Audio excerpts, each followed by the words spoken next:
Morning, Sally. It is so good to be back with you again. Like we're out of summer, the summer we never had. We're in what the Americans call fall, which I actually prefer to autumn. It's one of their words that I think they've got right. And it's getting cooler, isn't it? It is getting cooler, but the weather down here in Melbourne, and hello, Harry, it is awesome to see you again. I've missed you heaps and heaps. Yes, but beautiful autumn weather down here in Melbourne. Beautiful sunny days, but freezing at night. But just Yeah. stunning yesterday. The autumn leaves is I'm just loving this ISO and doing the walks with the autumn leaves, the crunchy leaves as you're walking along and the beautiful colours. It's just divine. And you're noticing outside the atmosphere, everything's so clearer, the skies, the waterways. It's just beautiful. I just wish it wouldn't end. Yeah, no, very few, less traffic, I guess. That's why the sky is clearer. I know, it's divine. Yeah. And, down here in Melbourne, it's obviously in Canberra too, but they lightened up the isolation, and so the banks of the Yarra was packed with people having barbecues, just friends together. You can have a party of 10 together or 5 inside, and it was quite frightening actually, just to see people again in groups and packs and laughing and barbecuing, and it was like a bit confronting, I've got to say. Did you notice that? Not so much, because it's not such a dense population here, and we haven't had such significant lockdowns. We never went to the lockdowns you went to, because we never had the infection rate. So yeah, it's obviously traffic's down, but school's going back, I think, next week. Yep. Yeah, same. You could do a good video in the leaves. Oh yes, the scrunchie of the leaves. I just love it. My kids always growing up would love pushing, putting their feet in it and throwing them everywhere, particularly when people have just raked them up. All that naughty stuff. Fitzroy Gardens, it's got wonderful leaves. Oh yeah, beautiful. Yeah, lovely. Well, we've got all the plane trees all around me, so they're big leaves that come down. Okay, excellent. Good work. Yes. So today we're talking about how to build, how to move from surviving to thriving. Yes. With COVID. Yeah. Yeah, absolutely. And what I see in most of my clients, if we think of Maslow's hierarchy of needs, most of them move right down to those bottom 3. So they're worried about things like sleep and shelter and food and, essentials like toilet paper. Yeah. Hand wash, disinfectant. Yeah, hand wash. They're worried about safety, employment and health. Yep. These are all down the bottom of Maslow's hierarchy of needs. And also they're really missing connection. Absolutely. Human connection. Yep. It's community stuff. Connection with a community. Absolutely. Yeah. Absolutely. So I've done a wonderful model today. My model is awesome. It's all in palette. It's just amazing. I can see how excited you are, Harry. Yeah. Throw it on me. Let me. So the first thing to do is to review the impact of COVID on your household from that point of view, or on your business as a therapist from that point of view. Yep. What's the impact? Then you can respond by reassessing either your needs and priorities as a consumer, or by reviewing your unique selling proposition as a provider or a therapist. Right. We were just talking about that before, weren't we, Sally? Your USP, and I'm so looking forward to hearing those magic words. Yeah.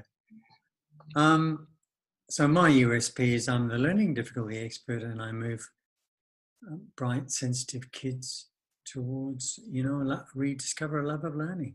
That's my USP. Yeah. We do it with fun. Yeah, and you do it so well. So good. And then what you need to do then is to recalibrate your programs. If you're supplying programs as a therapist like we do, or if you're consuming, you need to recalibrate your purchases. And this allows you to repair, because most people will need to repair. They've been hurt, they've been stressed by COVID. And if we do all that, we remain relevant, and then we build resilience. I love it. We remain relevant as therapists, and we need to remain relevant if we want to stay in business. Yeah. That's very, very good. All the R words today, Harry. I love it.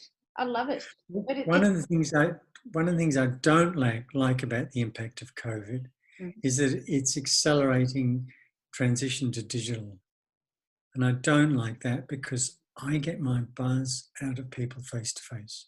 Yeah, yeah.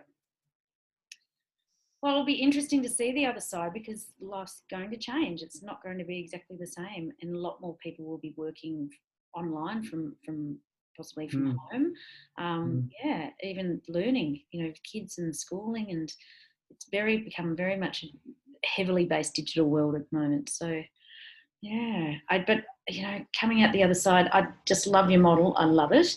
I think this is the time that's taught us to stop and pause and reflect on where we're going. What have we been doing, running around in survival mode?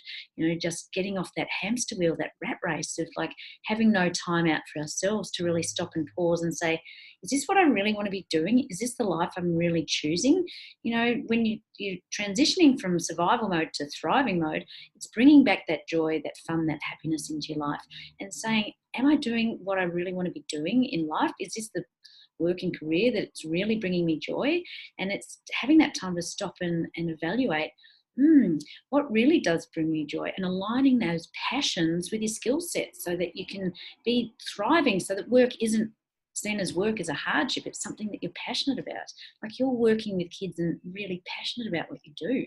You can see it, you've got that humor within yourself because it's it's not a hardship. It's like what I do. I love what I do, and I love really connecting with people and helping them transform their lives. I love that, and I'm not choosing to be in an office in the city, commuting every day and doing 9 to 5 and having no natural light, not being able to move around.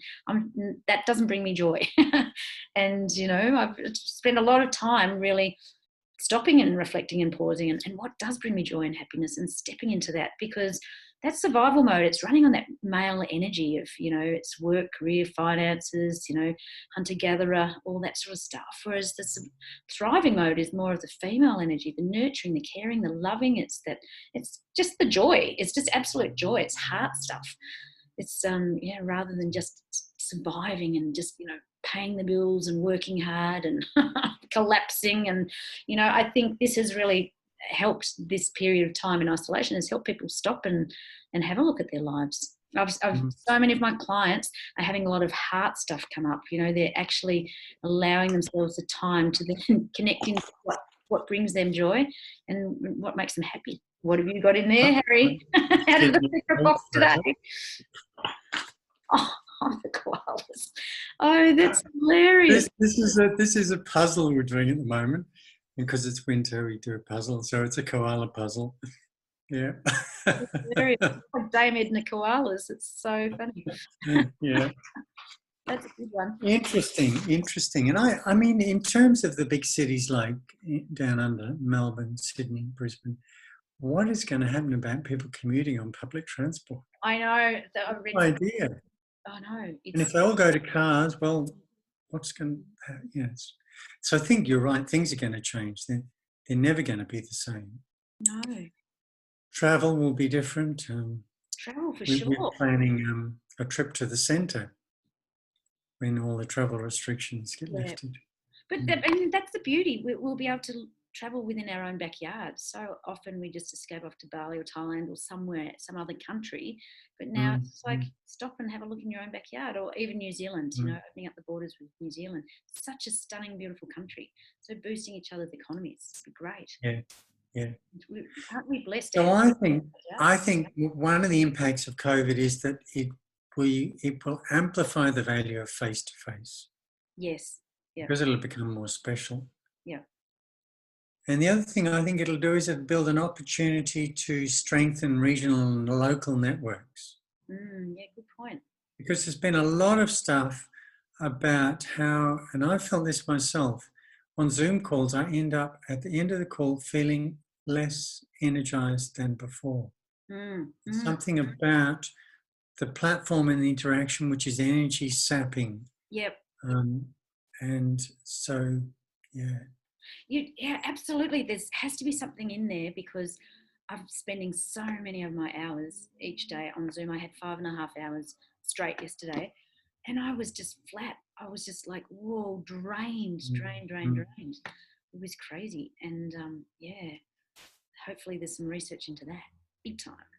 Yeah, I don't know. Whereas, if I've got I had a difficult 6-year-old yesterday, didn't do what I wanted her to do, so I ended up lying on the floor with her, and it was okay. That was fun. And we both ended up happy after that.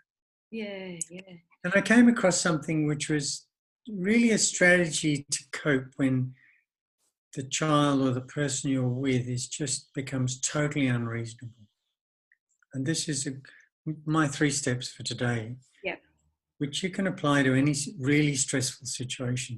Mm-hmm. And lots of the people in today's minute are really stressed. So the first thing to do is slow down your breathing rate. Mm-hmm. Just to forget about everything around you and slow down your breathing rate. Mm. Because you will entrain not only yourself, but those around you by changing your breathing. So I do some collaborative work with a woman that has a horse program for kids on the kids that are developmentally delayed. Yep. And the first thing she teaches these kids is to manage their breath, because the horse responds to the breath. Wow. Yep. Mm. If you're agitated, your breath will communicate that to the horse. Mm. Isn't that interesting? Yeah, absolutely, because it reduces the anxiety. But it'll also transmit it to anybody else with you. Yeah. So if a child is melting down in front of you and you start going into fight and flight mode, that your breath will reinforce their state. Yep. So this is really interesting because it's counterintuitive to what I would do normally. So breathe slowly and then talk slowly. Value each word. And if you're by yourself and panicking, you can do this out aloud. Yep. Talk to yourself in the mirror.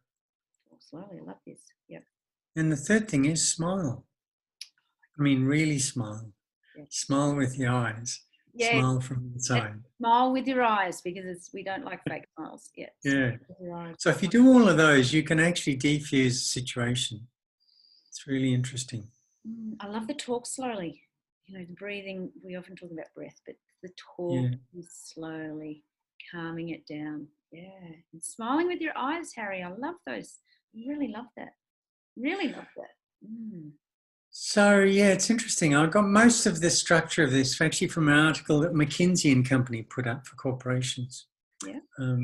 And I think it's going to be an interesting challenge for big corporations with rigid delivery models. Yeah. And I think what you brought up before about community, we're really going to value connecting with our communities and connecting with people. And yeah, it's going to be strange. It's going to be really strange getting back to normal, so to speak. But, it was really disappointing as I was doing my walk on the weekend because the motorbikes were out and it was just noise, pollution, and all the fast cars are out because you didn't have to just be out for exercise. You could be out for, leisure. And it was just the noise. And I just thought, the noise pollution is doing my head in. I've really enjoyed the silence, the sound of silence, just been so tranquil. What is it about those people that drive Harleys with those very loud exhausts? I mean, Possibly, Harry. I mean, it's hilarious. Just unbelievable. I don't even know how it's legal. I don't know how they get away with it. But here, you can hear them like 2 valleys away. Yeah, of course. Well, I'm in a very busy intersection, so when it's nice weather, when they take off, it's just like it's frightening. I mean, yeah. Anyway, so there's all those little things that I'm starting to notice already, just the noise so far. And then, do you, when you're walking, along the Yarra to the botanical gardens and stuff, have you noticed that people are saying hello more or less or about the same? It's really, really interesting. So it's a completely different dynamic to going to the supermarket. There's no masks. People are relaxed. They're smiling. They're laughing. They say hi. It's not it's not a tense energy, it's a really relaxed one. And there's a particular area where there's a whole section of bellbirds. It's so beautiful. And Harry, I've watched this little nest with these little baby bellbirds over the weeks slowly grow, and now they're out of the nest, and it's just been amazing, like super cool. And it's the bikes that are sort of pissing me off a bit because they're so aggressive, the bike riders. The walkers are fine, the bike riders, every second person's on the bike. They've now put a bike count up as you entering down to walk along the Yarra, and it has a bike count. So this is my daily little joke is, what's the bike count going to be today and what's going to be on the way back? And Do you have separate kind of lanes for pedestrians and no, bikes? it's the same, and it's very narrow walkway in a particular section along the Yarra there. So it's it's quite difficult. Well, they need to upgrade their infrastructure, don't they? Absolutely, because all you hear is bing, bing, bing as the bikes are coming up trying to overtake you, and then they just, some of them just going so fast, and no respect for the walkers. But yes, so no, generally everybody's quite happy, relaxed, smiling, as opposed to you go to the supermarket and it's tense and there's masks and it's fear. But no, outside it's really comforting. It's interesting because we walk around a little lake and people are usually very friendly. But now that everybody's come out who doesn't normally walk around it, it's kind of got less friendly because they're not used to. Not used to it. Some of them got masks on and some of them look away, or they've got their iPods in and they're steadfastly, avoiding eye contact. Eye contact. No, generally. And and it's great to see a lot of older people out walking too. That's because in their 90s. Oh no. Let's try 70s, Harry. You're not there yet. No, next month. Next month. Goodness me, you look amazing. Amazing. We were going to be in Vanuatu, but that's not going to happen. Well, it's not going to happen. Oh dear. At least you can have a couple of people over. You'll be able to fit the family in. We were always allowed 2 people. Yeah. But now, the yes, yeah. I don't know what we're going to do. I think we'll just defer it till next year. Yeah. A girlfriend turned 50 on the weekend, so she had an hour and a half slots of 5, and then the next 5, and I'm sure she would have been smashed by the end of the night. Oh my goodness, yes. Now that's all part of thriving, isn't it? Thriving's about having fun, having that smile on your dial, and I think your steps are really important to focus on your breathing, slowing that down. But talking slowly, I love that, and then smiling more. Just living, feeling in the moment is how you can thrive. Stop thinking about tomorrow because that's going to bring in the anxiety. Stop thinking about the past because that's going to bring up the depression. But just live in the moment. Just allow yourself to be present time, and be grateful for what we do have, because that helps you thrive. That brings you joy and happiness. But there is a lot of grief about what's lost. So that's interesting for a therapist, because that's an amplified need. Yep. Yeah. Despair, grief, loss, sadness. What's the the generation that wants instant gratification? What's going to be the impact on them? Great education process, really. Yeah. Well, there's lots of topics that's with research. Actually, I was just Googling before. Monash is doing a huge study that you can go online. I think it's 1st of July. They're doing the second one of trying to gauge people's anxiety, depression, mental health stuff all around COVID. So they've just finished one for May, I think, cut it off, and then they're doing another one in July. So now lots of research is going to start coming through, which will be really interesting.